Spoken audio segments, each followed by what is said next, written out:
नहमदुहु व नुसल्ली व नुसल्लिमु अला रसूलिहिल करीम अम्मा बाद फ़अऊज़ु बिल्लाहि मिनश शैतानिर रजीम बिस्मिल्लाहिर रहमानिर रहीम व अतिउल्लाह व अतिउर रसूल सदक़ल्लाहु मौलाना अज़ीम व बल्लगना रसूलुहुन नबियुल अमीनुल मकीनुल करीम व नहनु अला ज़ालिका लमिनश शाहिदीन व शाकिरीन वल्हम्दुलिल्लाहि रब्बिल आलमीन। औते आज़म बमने बेसरों सामा मददे क़िबला-ए-दी मददे काबा-ए ईमा मददे क़ादरियन नाराए औते आज़म ज़नम दर शेख अहमद रज़ा खां क़ुतब आलम ज़नम सैयदी मुर्शदी शाह मुस्तफ़ा खां ज़िंदाबाद मसलक सरकार आला आला हज़रत ज़िंदाबाद या इलाही मसलक अहमद रज़ा खां ज़िंदाबाद। हिफ़्ज़ नामों से रिसालत का जो ज़िम्मेदार है सैयदी मुर्शदी शाह मुस्तफ़ा खां ज़िंदाबाद हामिल फ़ैज़ रज़ाए मुस्तफ़ा इमदाद कुन सल्लल्लाहु अलैहि नबी उम्मी व आलिही सल्लल्लाहु अलैहि वसल्लम सलातुन व सलामुन अलैका या सय्यदी या सनदी या हबीबी या तबीबी या रसूलुल्लाह सल्लल्लाहु अलैहि वसल्लम व अला आलिका व अस्हाबिका या रहमतल लिल आलमीन। All praise be to Almighty Allah. Durood and salams upon the most perfect, exalted and glorified of Allah's creation, Sayyidina Mawlana Muhammad sallallahu alaihi wasallam. His blessings and salutations upon the Anbiya Ikram, Al-Abid al-Thar, Sahaba Ikram, Khulafa Rashidin, Tabain, Tabain, Aimam Mujtahideen, Awliya Kamilin, and all those who follow their path until the last day. We thank Allah subhanahu wa ta'ala for His infinite mercy and to the wasila of Rasul Akram, Noori Mujassam sallallahu alaihi wasallam for blessing us with the opportunity to congregate for Salat al-Jummah and to prostrate His most exalted court. Before continuing, let us one time collectively recite the Sharif. Allahumma salli ala Sayyidina wa Nabiyina wa Mawlana Muhammad wa ala ali Sayyidina wa Mawlana Muhammad wa ashabihi wa barik wa sallim. Salatu wa salam ala alayhi ya Sayyidi ya Sanadi ya Habibi ya Tabibi ya Rasulullah sallallahu alayhi wa sallam wa ala alika wa ashabika ya rahmatan lil alamin. खुदा की रज़ा चाहते हैं दो आलम, खुदा की रज़ा चाहते हैं दो आलम, खुदा चाहता है रज़ाए मोहम्मद सल्लल्लाहु अलैहि वसल्लम।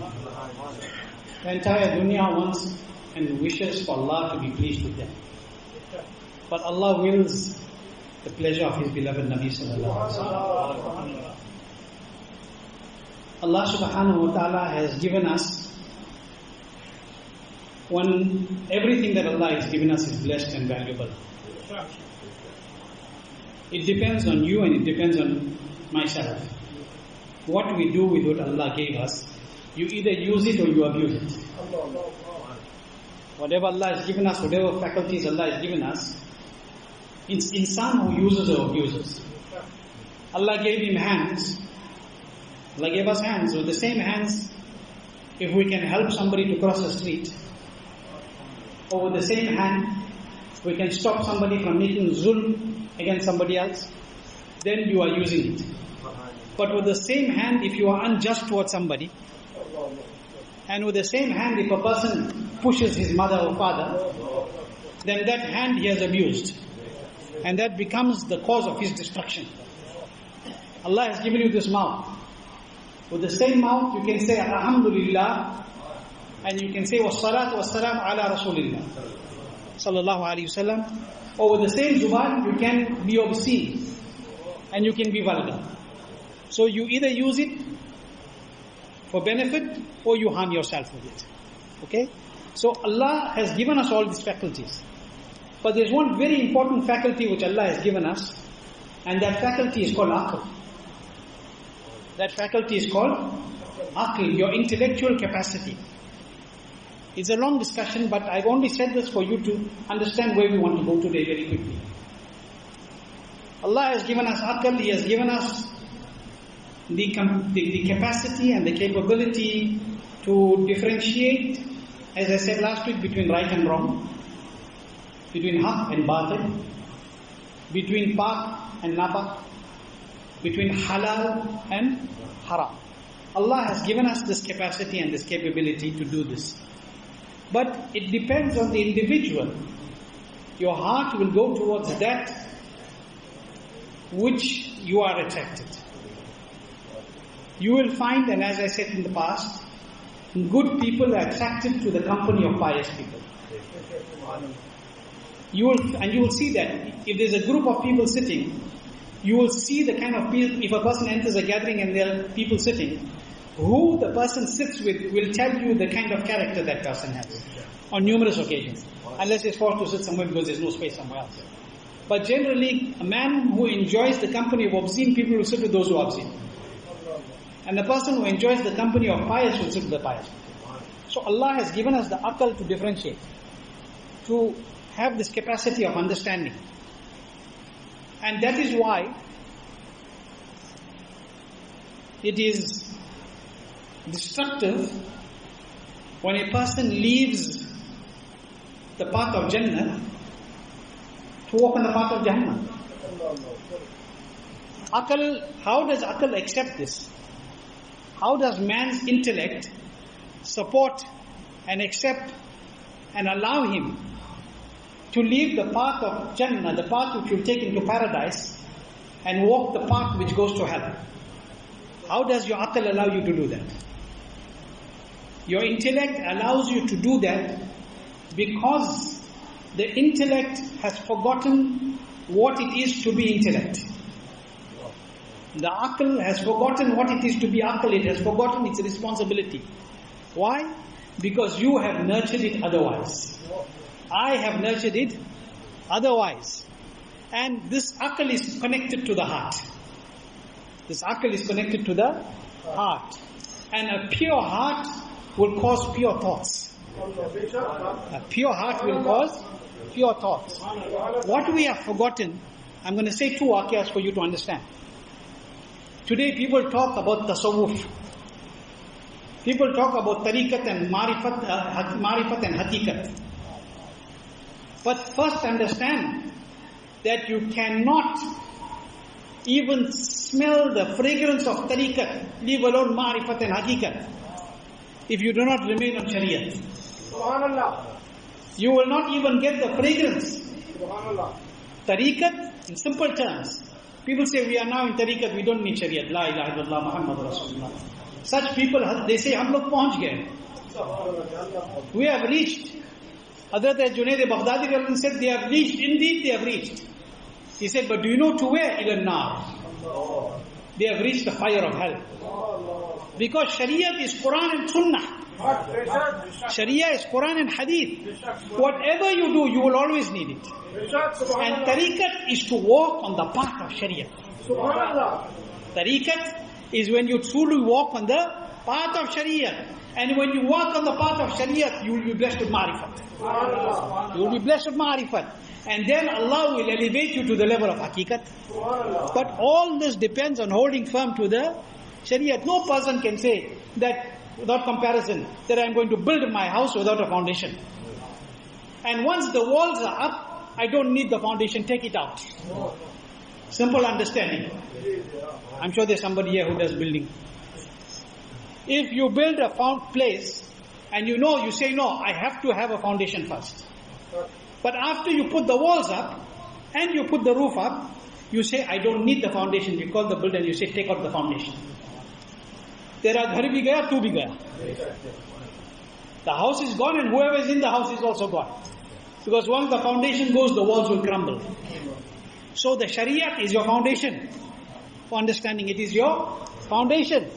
The walls that you put up are the tariqat and ma'rifat and haqiqat, which allow you to see and enjoy the beauty of that house. For understanding reason without comparison. So if a person does not hold firm to the Shariah, you will not see anything else. You are only being deceived by shaitan. Love today, and I spoke about this before, people forget. Aql should tell you that why should you leave one thing which is beneficial for you to adopt something that is harmful. Your intellect should tell you, my intellect should tell us this. But the problem is we have become slaves of the dunya, and we have become slaves of our desire. And that is what overwhelms us, it beats us. Okay? Do you know that how fortunate are those who strive in the remembrance of Allah subhanahu wa ta'ala? Two waqiyas, and I'm going to finish quickly. How fortunate are those who strive for the pleasure of Allah on the path of righteousness? You and I should ask ourselves the question always, how much effort do we make for Allah's pleasure? How much mehnat do we make for Allah's pleasure today? And this is very sad, I'm saying this very sadly. I hear it, we are being told that when a young boy or a young girl starts reading their namaz, and grows a little bit, starts growing their dari and puts a kurta, they say, "Bhai, take it easy, man." Family members are saying, "Don't get so pious." Allahu Akbar. Don't get so pious. Take it a little bit easy. Why are you making so much namaz? Why are you reading so much? Something will catch you. La ilaha illallah, Muhammadur Rasulullah. Reading a lot of things will not let something catch you. Will save you from being caught. This mentality is destructive. When your child goes towards dunya and does haram, then you support it from your pocket also. But when the child is doing something for the pleasure of Allah, you are trying to cut that route. To understand this better, let us go into the court of HAZRAT Sayyiduna Sufyan Thawri radiallahu anhu. To understand this better, let us go into the court of HAZRAT Sayyiduna Sufyan Thawri radiallahu anhu, the great Sufi of his zaman. HAZRAT Imam Sufyan Thawri radiallahu anhu. But his issue was not with those who are stopping him because of enmity, but because they felt that he had already done so much. So it is mentioned that once what happened was some of the friends, some of the companions of Hazrat Sufyan Thawri radiallahu anhu, they saw Hazrat Sufyan Thawri used to make a lot of riyazat. Now riyazat is when you, riyazat al-mujahidah is when you intensely strive for attaining closeness in the court of Allah subhanahu wa ta'ala. You strive intensely for the pleasure of Allah subhanahu wa ta'ala. So the friends of Hazrat Sufyan Thawri, some of them, radiallahu anhu, his company, those who used to keep his company, they saw that Hazrat Sufyan Thawri radiallahu anhu was making a lot of mehnat. He was striving a lot in the ibadat of Allah subhanahu wa ta'ala and in riyazat and ibadat. So they said to him, "Oh Sufyan, even if you reduce what you are doing a little bit, because it's quite intense what you are doing. You are making a lot of ibadat and you are very, very intense riyazat, spiritual exercises. So, oh Sufyan, even if you reduce it a little bit, it will not stop you and hinder you from reaching the station that you already desire." In other words, oh Sufyan, you are already such a great personality. So if you reduce it a little bit, it will not in any way hinder you from your objective. You will still inshallah reach your objective of being close in the court of Allah subhanahu wa ta'ala. In other words, being accepted, maqbool in the court of Allah subhanahu wa ta'ala. When Hazrat Sufyan Thawri radiallahu anhu heard this, he said, "Why should I not strive? Kyun mehnat na karo? Kyun mujahidah na karo? Why should I not strive to my full capacity and ability which Allah has given me? Why should I not strive to my full capacity and ability when I have heard?" Look what he heard. Subhanallah. Look what he heard. Why should I not strive to my full capacity and ability when I have heard that when the residents of Jannah, when those who enter Jannah will enter Jannah, and are at the special station that Allah wills for them, over them will appear a massive noor. Over them will appear a massive noor. When the people of Jannah, Sufyan Thawri said, "Why should I?" What he says, "Why should I not strive and work hard to get closeness to Allah when I have heard that when the Ahle Jannat enter Jannah, then above them will appear a noor, a light, which will be so bright that the entire 8 Jannats will be bursting with noor." So bright that the entire 8 Jannat is already noor, Allah knows. But when this noor appears above the Ahle Jannat, the entire 8 Jannats will be bursting with light. And when the Ahle Jannat see this, when the dwellers of the residents of Jannat see this noor, they will assume that this noor is from Allah. They will assume that this noor is, this light is from Allah. So they will all fall into sajda. What will happen? They will all fall into sajda. And the voice, the voice of a caller, of a munadi, announcer will announce to them, "Wake up, raise your heads." In other words, come out of sajda. It will announce to them that this is not that noor which you presume it to be. Listen, this is not that noor which you presume it to be. This is the noor of the face of a hoor. This is the noor of a face of a maiden of Jannah who smiled today before her husband in Jannah. Allahu Akbar. Think about it. Look at the answer of Hazrat Sufyan Thawri. That why should I not strive when I've heard this? That when a hoor smiles in Jannah to her husband, it will brighten the entire 8 levels of Jannah. So why should I not strive? He said, so my brothers, no one discourages you to strive because you want to attain the hoor in Jannah. No one discourages anybody to strive so that he attains the hoor in Jannah. But when a man strives to attain the Rabb, to attain closeness to the Rabb and be accepted in the court of the Rabb, then he is discouraged from this. He said, rather you should encourage somebody to strive for the pleasure of Allah subhanahu wa ta'ala. So this waqia of Hazrat Sufyan Thawri teaches us where our direction should be. Teaches us what our maqsad should be. And very quickly, it is reported that there was a young youth, a young boy, very pious young boy. He was journeying, he said, I was on a journey from Mina to Arafat. I was on a journey from Mina to Arafat. He said, while I was on the journey, I saw this young girl. I want you to listen to this waqia with love. And listen to this with your heart. This young man says, that pious young man, he says, I saw this girl I was going from Mina to Arafat. And I saw this girl. She was dressed in a woolen garb, humble woolen clothes, fakiri libas, and she had a woolen cover. And he said her face was glowing with the light of ibadat and obedience. Today when somebody looks for a girl in their life, what kind of girls half the people look for? Samajh rahe? I'm not going to go in that direction. But this person didn't intend to find a wife. He was on a journey from Mina to Arafat and he saw this young girl. He was a young boy, youth. And he said she was dressed in this woolen garb, in the fakiri clothes, in the clothes of a humble person. But he said when I looked towards her face, it was bursting with noor of ibadat and of obedience to Allah subhanahu wa ta'ala. And he said, I noticed that while she was walking very fast, she was walking, but on every step she was saying, Allah, Allah, Allah. She was making the zikr of Allah subhanahu wa ta'ala. So he said, then I thought in my heart, Arey, she's supposed to be a pious person, but she's showing her piety. In other words, she's acting. He said, it came in my heart. He said, I had just thought about this. I had just thought about this. And she said to me, and verily Allah knows that which you hide and that which you make apparent. And verily Allah knows that which you hide and you make apparent. And that is based on the ayat of the Quran, وَأَعْلَمُ مَا تُبْدُونَ وَمَا كُنْتُمْ تَكْتُمُونَ. Okay, Allah says in the Holy Quran, وَأَعْلَمُ مَا تُبْدُونَ وَمَا كُنْتُمْ تَكْتُمُونَ. And verily I know all that which you disclose and which you hide. Allah says in the Holy Quran, Surah Baqarah, verse number 33. So she said that Allah knows everything which you hide and everything which you disclose. The young man then said to himself, Ya Allah, she's really a waliya. She's really a pious woman.